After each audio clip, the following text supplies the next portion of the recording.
Hoy, 1 de abril, celebramos San Hugo. San Hugo nació en Francia en el año 1052. Su padre, Odilon, que se había casado 2 veces, al quedar viudo por segunda vez se hizo monje cartujo y murió en el convento a la edad de 100 años, teniendo el consuelo de que su hijo ya era obispo. Le aplicaron los últimos sacramentos y le ayudará al bien morir. A los 28 años, nuestro santo ya era instruido en ciencias eclesiásticas y tan agradable en su trato y de tan excelente conducta que su obispo lo llevó como secretario a una reunión de obispos que se celebrará en Avignon en el año 1080, para tratar de poner remedio a los desórdenes que había en la diócesis de Grenoble. Allá en esa reunión o sínodo, los obispos opinaron que el más adaptado para poner orden en Grenoble era el joven Hugo, y lo propusieron que se hiciera ordenar de sacerdote porque era un laico. Él se oponía porque era muy tímido y porque se creía indigno, pero el delegado del sumo pontífice logró convencerlo y le confirió la orden sacerdotal. Luego se lo llevó a Roma para que el Papa Gregorio VII lo ordenara de obispo. En Roma, el pontífice lo recibió muy amablemente. Hugo le consultó acerca de las dos cosas que más le preocupaban: su timidez y convicción de que no era digno de ser obispo, y las tentaciones terribles de malos pensamientos que lo asaltaban muchas veces. El pontífice lo animó diciéndole que cuando Dios da un cargo o una responsabilidad, se compromete a darle a la persona las gracias o ayudas que necesita para lograr cumplir bien con esa obligación, y que los pensamientos, aunque lleguen por montones a la cabeza, con tal de que no se consienten ni se dejen estar con gusto de nuestro cerebro, no son pecado ni quitan la amistad con Dios. Gregorio VII ordenó de obispo al joven Hugo, que solo tenía 28 años, y lo envió a dirigir la diócesis de Grenoble, en Francia. Allá estará de obispo por 50 años, aunque renunciará al cargo ante 5 pontífices, pero ninguno le aceptará la renuncia. Al llegar a Grenoble, encontró que la situación de su diócesis era desastrosa y quedó aterrado ante los desórdenes que allí se cometían. Los cargos eclesiásticos se concedían a quienes pagaban más dinero. Simonía se llamaba ese pecado. Los sacerdotes no se preocupaban por cumplir bien su celibato. Los laicos se habían apoderado de los bienes de la iglesia. En el episcopado no había ni siquiera con qué pagar a los empleados. Al pueblo no se le instruía casi en religión y la ignorancia era total. Por varios años se dedicó a combatir valientemente todos estos abusos, y aunque se echó en contra la enemistad de muchos que deseaban seguir por el camino de la maldad, sin embargo, la mayoría aceptó sus recomendaciones y el cambio fue total y admirable. Él dedicaba largas horas a la oración y a la meditación y recorría su diócesis de parroquia en parroquia, corrigiendo abusos y enseñando cómo orar el bien. Todos veían con admiración los cambios tan importantes en la ciudad, en los pueblos y en los campos desde que Hugo era obispo. El único que no parecía darse cuenta de todos estos éxitos era él mismo. Por eso, creyéndose un inepto y un inútil para este cargo, se fue a un convento a rezar y a hacer penitencia. Pero el sumo pontífice Gregorio VII, que lo necesitaba muchísimo para que le ayudara a volver más fervorosa a la gente, lo llamó paternalmente y lo hizo retornar otra vez a su diócesis a seguir siendo obispo. Al volver del convento, parecía como Moisés cuando volvió del monte Sinaí, que llevaba lleno de resplandores.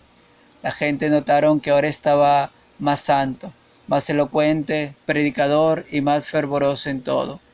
Un día llegó San Bruno con 6 amigos a predicar a San Hugo, que les concediera un sitio donde fundar un convento de gran rigidez, para lo que si quieran hacerse santos a base de oración, silencio, ayuno, estudio y meditación.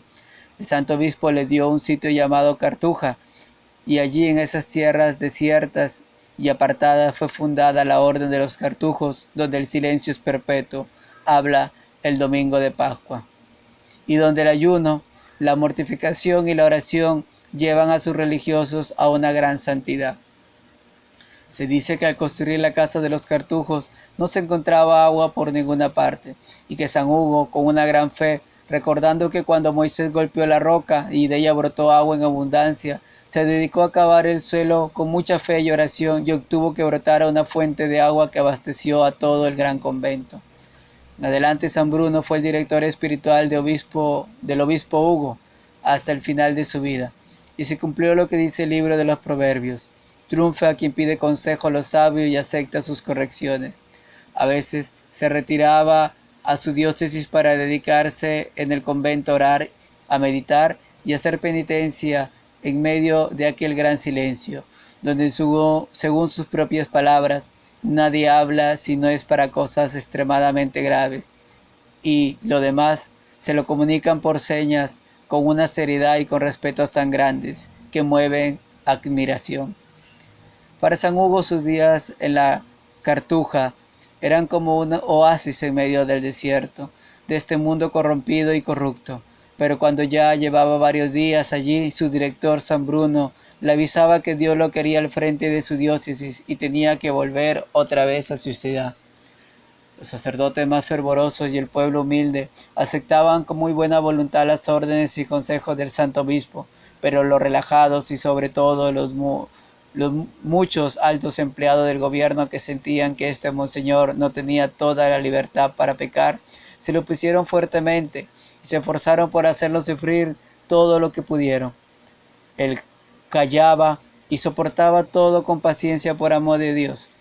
A los sufrimientos que le proporcionaban los enemigos de la santidad se le unían las enfermedades, trastornos gastríticos que le producían dolores y le pedían dirigir los alimentos, un dolor de cabeza continuo por más de 40 años que no lo sabían sino su médico y su director espiritual, y que nadie podía sospechar porque su semblante era siempre alegre y de buen humor, y el martirio de los malos pensamientos que como moscas inoportunas lo rodeaban toda su vida, haciéndolo sufrir muchísimo, pero sin lograr que lo consintiera y lo admitieran con gusto en su cerebro.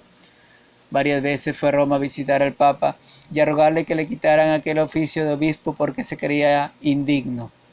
Pero Gregorio VII, ni Urbano II, ni Pascual II, ni Inocencio II, ni quisieron aceptar la denuncia porque sabían que era el gran apóstol y que, si se creía indigno, ello se debía al más humilde y que en realidad no estuviera cumpliendo bien sus oficios de obispo.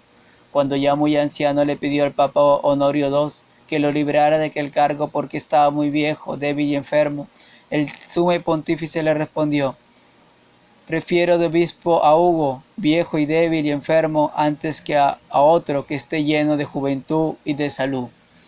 Era un gran orador, y como rezaba mucho antes de predicar, sus sermones conmovían profundamente a sus oyentes.